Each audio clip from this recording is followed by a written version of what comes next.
Palestinian civilians this morning continue to evacuate Gaza City, advancing Israeli troops. In Washington, President Donald Trump and Israeli Prime Minister Benjamin Netanyahu agreed to a peace deal to end the Gaza war and threatened Hamas to accept it as is or else. I have a feeling that we're going to have a positive answer, but if not, as you know, Bibi, you'd have our full backing to do what you would have to do. This can be done the easy way, or it can be done the hard way. But it will be done.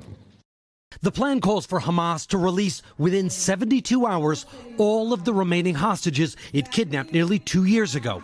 20 hostages are believed to be still alive. In exchange, Israel would free hundreds of Palestinian prisoners. Israel would stop its major military operations, and the war in Gaza would end, according to the White House. More aid and construction materials would be allowed into Gaza. Hamas would disarm, destroy its weapons and tunnels, and never be allowed to govern Gaza again.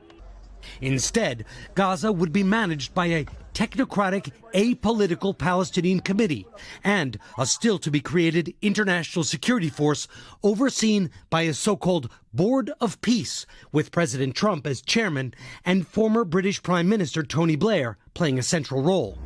Israeli forces would withdraw from Gaza in phases. Several Arab and Muslim countries have welcomed the deal, including Qatar, after Prime Minister Netanyahu personally apologized for an Israeli airstrike on the Hamas office in Doha earlier this month. Craig? Our Chief Foreign Correspondent Richard Ingleforth there in Jerusalem. Richard, thank you.